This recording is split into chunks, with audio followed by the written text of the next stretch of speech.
এটা হচ্ছে নিউট্রিজেনার ultra share sunscreen, যে আমার কাছে যেটা ফিল হয়েছে যাদের স্কিনটা অনেক বেশি ড্রাই তাদের জন্য এটা খুব সুইটেবল।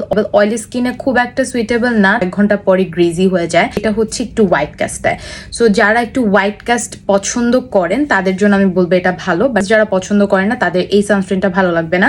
এন্ড এটা কিন্তু ডার্মাটোলজি টেস্টেড একটা প্রোডাক্ট, সো এটাকে আমি রেট করবো 7/10। আরেকটা ইন্ডিয়ান ব্র্যান্ডের সানস্ক্রিনের কথা বলি, এটা হচ্ছে আমি রিসেন্টলি ইউজ করতেছি, আমার কাছে বেশ ভালোই লাগতেছে। এটা হচ্ছে ডিকনস্ট্রাক্টর একটা সানস্ক্রিন, এটা বেশ হ্যান্ডি, সো যে কোনো জায়গায় আপনারা ক্যারিও করতে পারবেন। খুব বেশি লাইট ওয়েটও না, আবার খুব বেশি হচ্ছে গিয়ে ভারী টেক্সচার, অল স্কিন টাইপে এটা আপনারা স্যুট করবে। এন্ড এটাকে আমি রেট করবো 8.5/10। বাংলাদেশি ব্র্যান্ডের একটা সানস্ক্রিনের রিভিউ করবো, এটা ইনসার হাইলোনিক অ্যাসিডের সানস্ক্রিন, নন কমেডোজেনিক একটা সানস্ক্রিন। সানস্ক্রিনটা আমি ইউজ করার পর দেখলাম কয়েক ঘন্টা গেলেও, সারাদিন গেলেও আমার ফেসটা কালো একদমই হয় না। তাকে রিসেন্টলি আমি ইনসারি সানস্ক্রিনটা ইউজ করছি, এটা আমার বেশ ভালোই লাগছে। তো আজকের ভিডিওটা এই পর্যন্তই। আই হোপ তোমাদের কাছে একটু হলেও হেল্পফুল হয়েছে। এই টাইপের আরো ভিডিওস দেখতে হলে কিন্তু আমার পেজটাকে ফলো করতে হবে।